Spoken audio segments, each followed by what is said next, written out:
आसन को, इन घुटनों को समझ के, ये कमर, ये रीढ़ की हड्डी, कई चीजें ये टूटे हैं, यहां से झुके भर के। कमर आपकी रीढ़ की हड्डी, कमर और घुटने, आप 14-12 घंटा बैठ के फिर मुझसे किसी दिन बात कर। मैं कोई बदनकारी की बात नहीं करता, लेकिन करत करता अभ्यास की जड़ मत हो। महाराज, आत्मशक्ति के माध्यम से सत्संग जागृत होगा। हे सज्जन, हे महापुरुषों, सत्संग के बिना जीवन में विवेक आता ही नहीं। सत्संग के बगैर जीवन में विवेक नहीं आता। सत्संग के बगैर विवेक नहीं आता।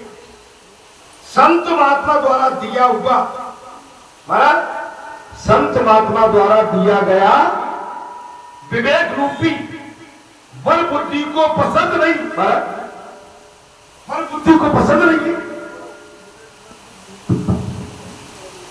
अगर कोई महात्मा संत महात्मा आपको कोई आशीर्वाद सत्संग का कोई प्रसंग, तो आपकी बुद्धि को कभी कभी पसंद नहीं आता है। आप कहते भाई ऐसा क्यों कह रहे हैं, लेकिन कथा जी कहती है बिन सत्संग विवेक न हो। बगैर सत्संग के आपका विवेक, हमारा विवेक, सबका विवेक जागृत नहीं होता। बुद्धि धुंधली होती है। महाराज, बुद्धि धुंधली की छोटी बहन है। क्या कहते हैं?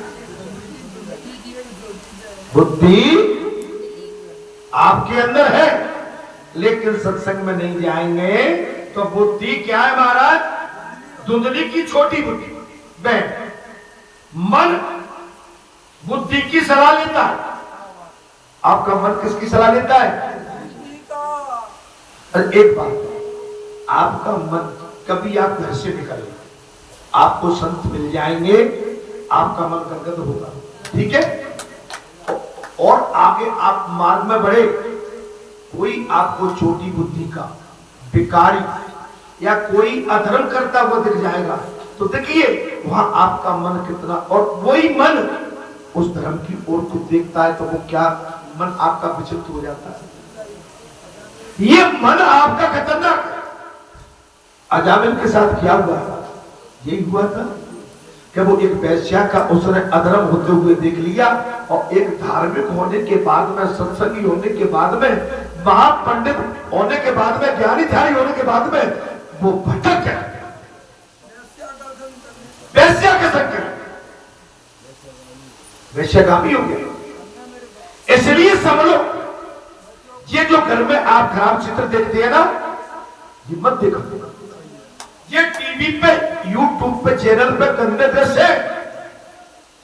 मैं ठीक बोल रहा हूं? हमारे सभी जानते हैं, अगर यूट्यूब कोई करना होगा, अब मैं आपको महाराज, अब मैंने ऐसे पकड़ा, जिन कथा डालती है ना, मैं कथा देखता हूं यूट्यूब पे, और उसी यूट्यूब पे वो कथा के नीचे कुछ गलत भाव दिखते हैं, तो मैंने तो वो बंद कर दिया, दिखता ही नहीं।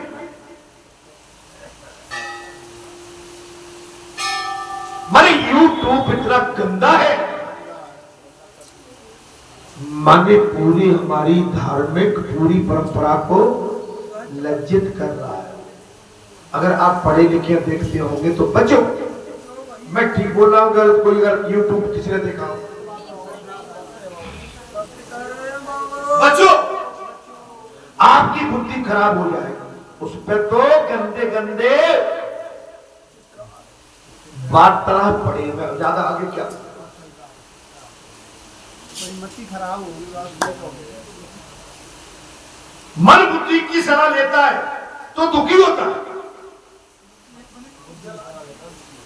मन बुद्धि की सलाह लेता है तो दुखी होता है।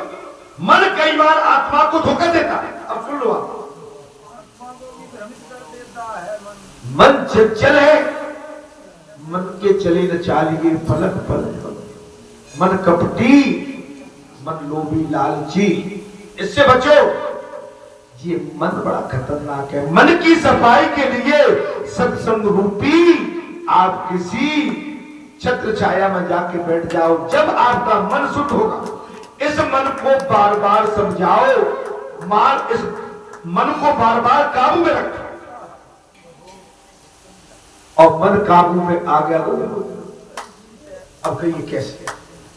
कोई अच्छी वस्तु आपके सामने से जा रही है, ठीक है, आप मार्ग में जा रहे हैं, कोई सुंदर वस्तु आपको दिख गई, आपका मन वहां पहुंच गया, किसी बिल्डिंग को देखा कितनी सुंदर है, किसी गाड़ी को देखा कितनी बढ़िया गाड़ी है, किसी माता बहन बेटी को देखा कितनी सुंदर है, ठीक है, ठीक है, जो कि वही माता, वही बहन बेटी, वही कार, वही कोठी, वही सब कुछ आपके अंदर भी है, लेकिन आपने जिसको देखा आपका मन वहां विचलित हो गया, कुंठित हो गया, आपके मन से पाप हो गया। अच्छा बता दो, अगर ऐसा किसी का नहीं होता हो तो मैं कहता हूं हाथ उठा दो, उठाओ, नहीं उठा सकते आप, अब मुझे कर ही नहीं सकती है, तो इसी के लिए तो ये कथा है। अब मैं बताता हूं कैसे इस पागल मन को डंडा मारो। तू हमारा विनाश कराता है। हमने जो अच्छी पढ़ाई पढ़ ली, हमने वेदों का रिसर्च कर लिया, संतों के साथ बैठ लिया, गुरु दीक्षित होके बैठ गए, बालाजी सरकार के चरणों में बैठते हैं, भगवान की गाथा गाते हैं, भगवान की कथा कहते हैं, भगवान की कथा सुनते हैं, हम बढ़िया आरती उतारते हैं, लोग अच्छे भाव से हमें संत वृत्ति से देखते हैं, महापुरुष की वृत्ति से देखते हैं। क्या तू हमारी दुर्गति कराता है क्या?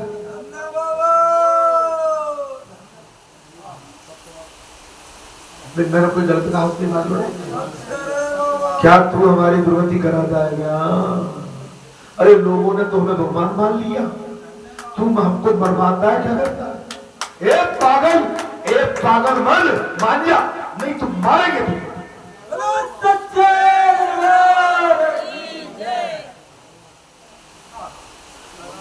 लोग हमें भगवान मानते हैं, आपको पुजारी मानते कि नहीं? इनको पुजारी आपको पंच मानते कि नहीं मानते? तो मैंने इसमें क्या बुरा किया?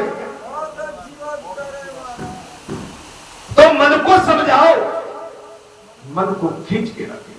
मन से बड़े बड़े पाप हो जाते हैं, हम ऐसे पकड़ो भगत बन के बैठे हैं, बाबा हम जैसा पुजारी, हम जैसा त्यागी और कोई है नहीं सकता। बाहर जमाने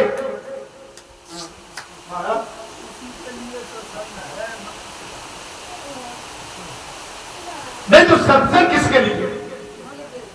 अब इसमें मैंने क्या कहा, महाराज कोई बुराई कर दी किसी की? हम बगला भगत और जितने बैठे हैं ना, कहीं न कहीं लिपे पुते बैठे हैं, ये भी कह देता हूं।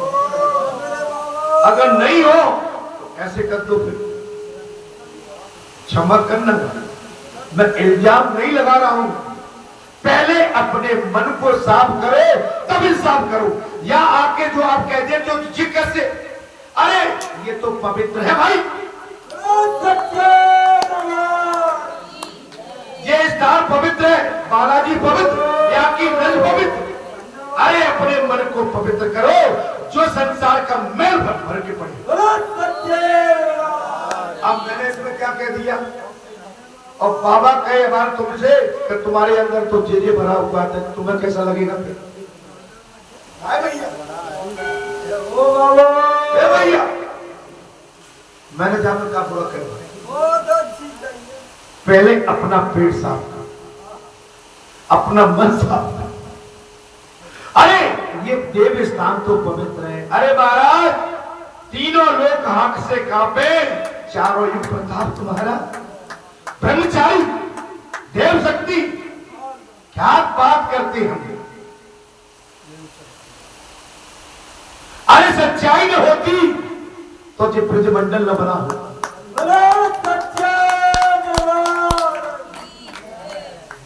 अपना मन साफ करके तब बात, सदपुरुष से, महापुरुष से, संत से, महात्मा से, माता से, बहन से, बेटी से, पिता से, गौ से, ब्राह्मण से सावधानी से बात करो,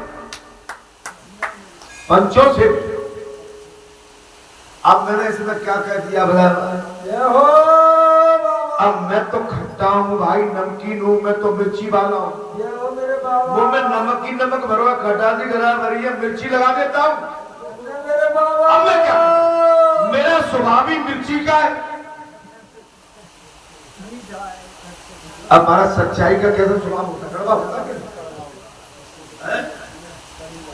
अब मैं जहां लीपा पोती करके जाऊंगा, जो तुमने कर किया तो अच्छा किया, जो करते हो तो करते रहो, तो तुम्हें ये अच्छा लगेगा?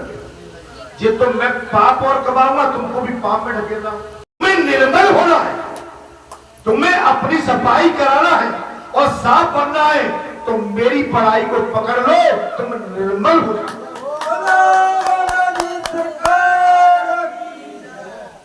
अगर पढ़ने दर्शन करने आए तो दर्शन करो, यहाँ की सलाह तो बालाजी देते महाराज, और बालाजी के बाद पंचों की सलाह रहती है, पंचों से भी सलाह ली जाती है। तो हमेशा ध्यान पूर्वक बात, समझ के बात, देव स्थान में। अब मैं यहां से जाड़ी वाले पे जाऊं, अब बात जो होगा मैं कहूं जाजिए नहीं है, वो नहीं, अरे भाई बाकी जो व्यवस्था है जैसी है, अब मैं उसमें क्या कर सकता? गिरगाए जाऊं और मैं कहूं नहीं तुम्हें ये करना चाहिए, वो कर, भाई मैं तो अपना घर देखता हूं। जी महाराज, अब मैं जाके ददरुआ धाम में जाऊं, महाराज जी वहां बैठे हुए, तो वहां महाराज जी का संचालन जैसे हो रहा है, या वहां के सेवादार जो संचालन कर रहे हैं, वो वहां की स्थिति है। अपना घर पहले देखो, अपना मन साफ करो, तब औरों का साफ करो। कथा में महाराज ये बात आ गई, मन कहे वो मत करना करो, मन पटक देगा। सलाह सिर्फ ईश्वर की लेनी चाहिए। लो अब आपको भी मैंने कही सो एकदम आपको खासे लगती है, बाबा क्या क्या है? अच्छा, मेरे में बुराई दिया कि मैं जो कथा आने वाली वो पहले भूल जाता है।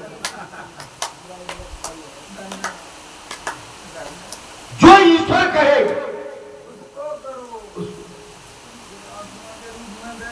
आपके अंदर ईश्वर है, वो जो कहे अच्छा। आपके अंदर दो बातें, जब मन आपका मन किसी गंदी चीज में विचलित होता है, एक आवाज आती है गलत मत पड़ जाना बेटा, फंस जाओगे, मारे जाओ। लेकिन जब आदमी मन की चलाता है तब फंस जाता है। कुछ विचार करके कोई काम करे। क्या कह रहा है? बिना विचारे जो करे सो पाछे फंसे। विचार के सोच समझ के काम करो। आत्मदेव की आत्मा बोली है, वो तो मरने के लिए फिर रहा है। आत्मदेव की आत्मा बोली, उसे मन बुद्धि बार बार धोखा देती है। हम आप सब आत्मदेव है, हमारा मन भी हमको धोखा देता है, बुद्धि भी धोखा देती है। इसका कारण क्या है? हम कभी सत्संग में आके बैठेंगे, मन भगवान में लगाया ही नहीं, भगवान की सुनी नहीं, मन की सुनते रहे। जब मन की सुनते रहे तो बुद्धि भ्रमित हो गई, आत्मा को धोखा दे रही है। बुद्धि क्या कर रही है? आत्मा को धोखा दे रही है।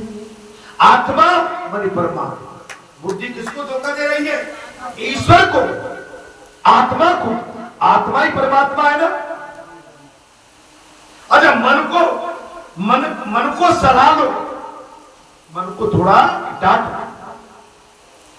आत्मदेव मन बुद्धि का छल समझ नहीं सकते। और अच्छा, हम आप मनुष्य अपने मन का छल नहीं समझ पाते। ये हमारी आपकी नहीं है, ये हमारे मन की है। अगर मन हमारा चंचल हो जाए तो आप मन के छलावे में आ जाते। जब मनुष्य मन के छलावे में आता है तो वो प्रपंच में फंस जाता है। किसी ने कहा तो आपने उसमें भी हाँ में हाँ मिला दी, तो उसकी और मजबूत छलावा आपकी हाँ करने से उसका छलावा और मजबूत हो गया। उसने तो कह दी थी हाँ। अगर आप उस बात को कम कर देते, काट देते कि नहीं जो हुआ है सो अच्छा, फिर जो उसकी छोटी बुद्धि है ना महाराज, जो मन उसको विचलित करके अपना अहम बता, वो केवल क्या करता है, अपना अहम लाया है उस जो कोई कुशल कुतर्क तर्क कर रहा है, उसके मन में अहम आ, और वो अहम आदमी का विनाश। जैसे आपने पूजा की, विखंडी पूजा, और मैं उस पूजा को नहीं ये पूजा ऐसे नहीं ऐसे करो, तो वो अहम आ जाए। मैं दूसरे रूप में कह देता हूं जो हो रहा है वो अच्छा है, ये मान के चलिए। अच्छा बुरा इसका निर्णय हम नहीं दे सकते, या तो पंच दे सकते हैं या परमेश्वर दे सकते हैं। अच्छा, अच्छे बुरे का निर्णय कौन दे सकता है? एक आदमी कोई करे, अगर एक आदमी देता हो तो मुझे बता दो। एक तो भगवान है, अंतिम निर्णय भगवान के हाथ में, और भगवान भी कहते हैं मेरे जो पंच निर्णय कर देंगे मैं राजी हूं। कथा अच्छी नहीं लग रही है शायद, आज कथा को तन नहीं रही। अब मैं करूं क्या, कथा का स्वभाव ही ऐसा है, और मैं कथा को विस्तार से उसकी व्याख्या करता हूं, मैं हर पहलू से व्याख्या करता हूं। मैं केवल शब्द पढ़ दूं तो शब्द से तुम्हारे मन में वो बात आएगी नहीं जब तक मैं व्याख्या नहीं करूं। बराबर, मन की सलाह ले लो पहले। आत्मदेव मन बुद्धि का छलावे में आ गया। आत्मदेव कैसा है, हम आप सब मन बुद्धि के छलावे में आ जाए। फल माया को, महाराज फल माया को खिलाया। फल किसको खिलाया? माया को, स्वयं ने नहीं खाया, माया को। अच्छा, गौ अर्थात गाय, इंद्री भक्ति आदि अर्थ होता है, और फल गाय को अर्थात इंद्रिय को खिलाया। किसको खिला दिया? जो संत के द्वारा दिया हुआ फल था वो अपनी धर्म पत्नी को न खिलाते हुए गाय को। क्या हो गया महाराज? अगर संत आपको यहां से उस तरफ बड़ी लाइन लगी, हमने एक काम करो, नारियल ले जा रहे हो तो नारियल या तो पूजा में रखना या अपने मैन जो आपका बाबा सब आगे बाबा एक नारियल। अरे बाबा ने कितने नारियल बांट दिए, ध्यान है तुम्हें? लेकिन तुम बाबा के लिए कितने उदार वृत्ति से खड़े हो, जी मुझे पहले भाई ताली तो दोनों हाथों से ही पड़ती है ना।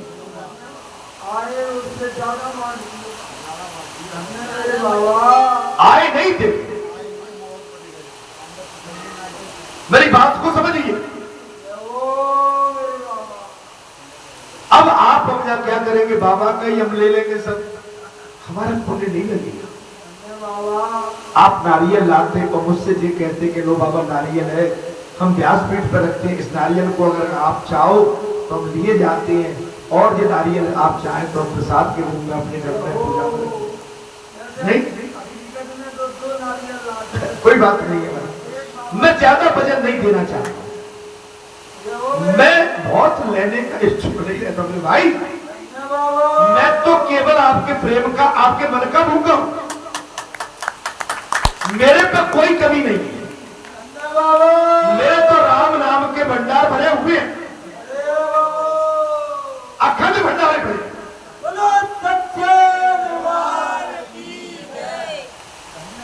अगर मैं आपको जहां लेन देन का हिसाब करूंगा ना तो इसमें मेरी ख्याति कमजोर हो जाए। मैं लेता नहीं हूं, मैं अपना जो तुम तो लाए हो ठीक है, नहीं लाओ तो मुझसे कौन ले। लेकिन आप ले गए तो आपने पुण्य नहीं कमाया, मैं बात ये समझ रहा हूं। आप यहां से कुछ लेके गए तो यहां की पूर्ति इतनी कर जाओ कि बराबर बैलेंस को भी बराबर न इधर बढ़ने दो और आप अपना घटने मत दो। आप इधर से ले गए और इधर का पुण्य आप पर बढ़ गया तो उसको पटाने में देर लगे।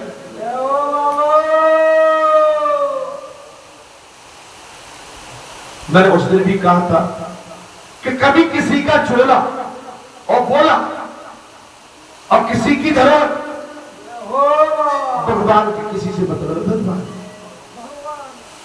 उसका संकल्प तत्काल छोड़ दो, उसमें देर मत करो।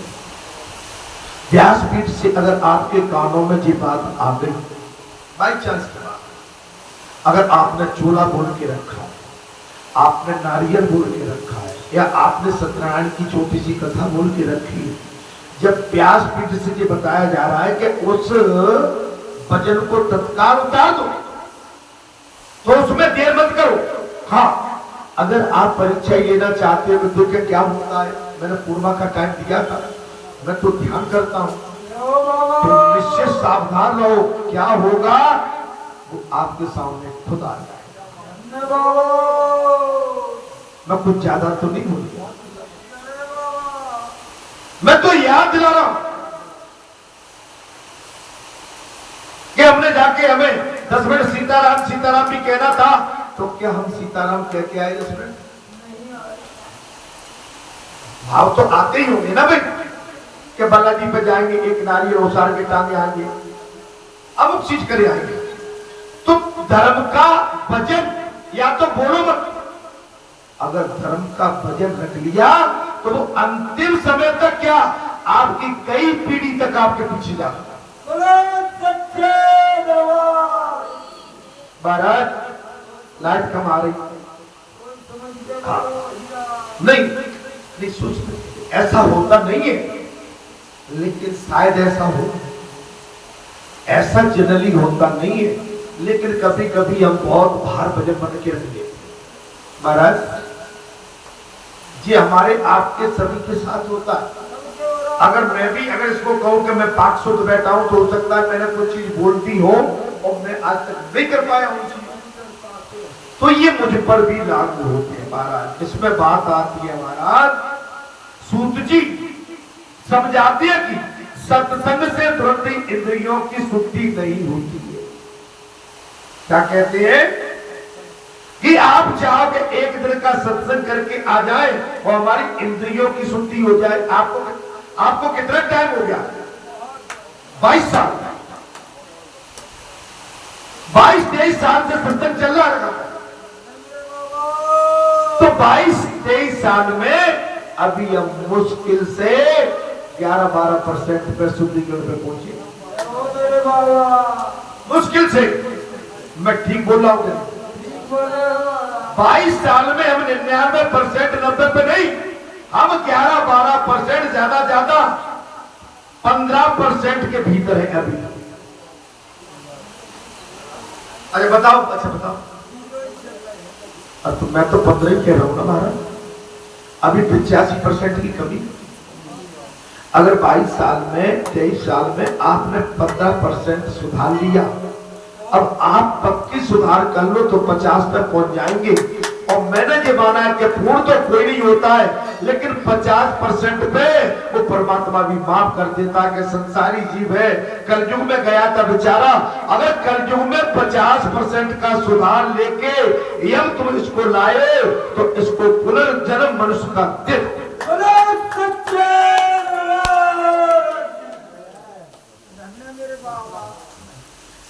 भाई 99% तो कोई शुद्ध नहीं हो सकता ना, हो सकता है तुम दुकान करती हो, दुकान में प्योरली शुद्ध बात करती हो, नहीं कर।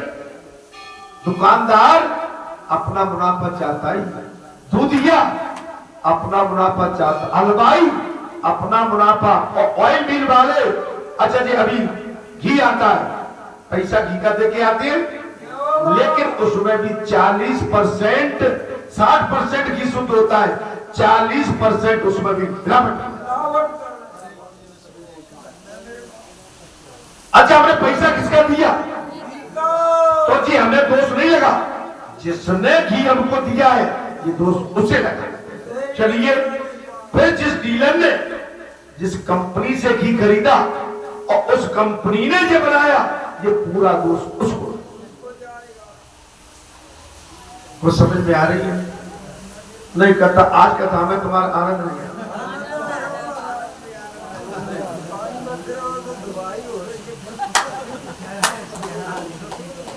अब भैया सत्संग तो यही होता है। आप घर में भी दूध लेते हो और दूध या को देते होंगे, या तो दूध या आपके सामने दूध को लेने वाला निकलवाता होगा, नहीं आ पाता होगा तब तक 1-2 किलो पानी तो थूक ही देते होंगे उसको।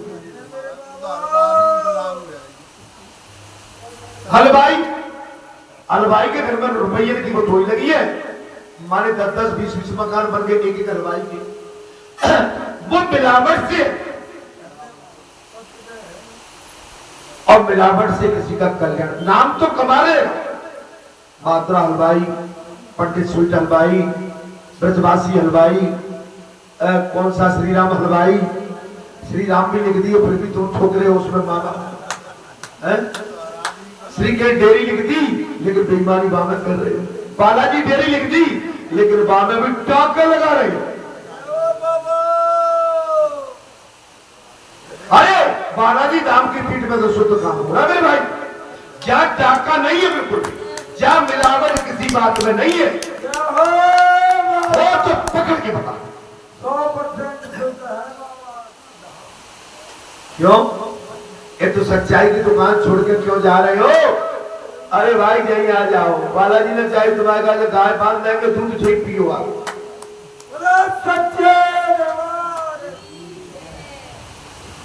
पानी मिला नहीं, 4 गाय बांध देंगे, सेवा करो और बढ़िया लज्जा दूध खींच के पियो। डेयरियों पे बैठ के नकली चीज लेने के लिए सेवा कर नहीं पाते। गऊ बांधी तो कोई कहता घास बो देगा, कोई कहता पानी वो पिलाता है, गऊ बेचारी परेशान हो गई और गऊ रमा के निकल जाती है। सेवा करते नहीं हो, फल चाहिए सेवा। भगत जी आएंगे अपने आप करेंगे, सब करेंगे, लीपापोती करेंगे। परसों का हवन हुआ था, मैं आज हवन को गया, मेरी नजर पड़ गई, हवन कुंडी में गंदगी पड़ी, उस दिन का दर्द जैसे कैसा पड़ा है। और महाराज 2 दिन से हवन भी हो गया होगा, लेकिन नजर नहीं पड़ेगा मेरे भाई। अच्छी मेरी बुराई क्या है? अरे क्या बुराई है मेरी पुजारी जी?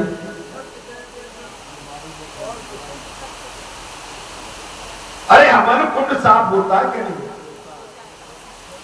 2 दिन हो गए, फिर मैंने आज गई, मैंने भैया सीताराम भैया, राधे श्याम भैया, तुम ही लग जाओ साहब। सच्चिदानंद भगवान धुंधकारी कौन है? प्रश्न आता है कथा में, बोले धुंधकारी कौन है? बोले सारा समय द्रव्य सुख और काम सुख का चिंतन करे वही धुंधकारी। कमाई का चक्कर, 61-62 का चक्कर, अपने खेत खलिहान का चक्कर, अपनी दुकान मकान का चक्कर, अपने घास फूस का चक्कर, अपनी नौकरी का, अपनी राजनीति का, अपने बेटों का, अपने बच्चों का, अपने घर का। क्या करे महाराज? वही धुंधकार, उसको कुछ दिख नहीं रहा। हम आए तो है बालाजी में और बालाजी धाम में, लेकिन कई तो कह रहे पानी खूब पड़ रहा, कई कह रहे मगर देखकर होती जुताई उताई वो कृपाई है जाती जी का हाथ पड़। क्यों? मैं गलत तो नहीं कर, और ताकि ग्रुप रह गई है, ताकि पेट में तो लड्डू फूट रहे, हम तो कर ले, बढ़िया रही, और ताकि बोले हम तो एक बात करेंगे, वो कर मर गए।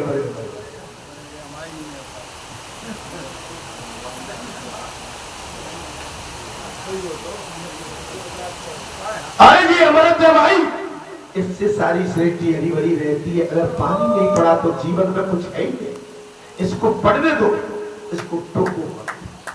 बड़ी मुश्किल में परमात्मा ने दया करी है, 800 वर्षों के बाद में तुम्हारी तृप्ति होने जा रही है, सृष्टि की तृप्ति होने जा रही है।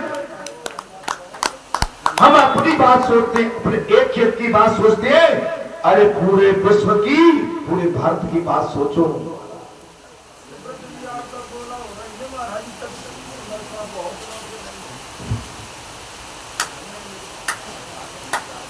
मोड़ा आपका नेक भी मैं दीदी वो कहा चढ़ो है बगल में पड़ोस वाले का गुरुजी बेचारा बीमार पड़ो छेदरा से नहीं मेरो मोड़ा ज्यादा बीमार। बगल का पड़ोसी बेचारा टोकरा है वो थक रोटी पानी भी नहीं खाए महाराज सुकुड़ गवा, लेकिन वहां तो अपनी मुड़ा की चिंता है महाराज।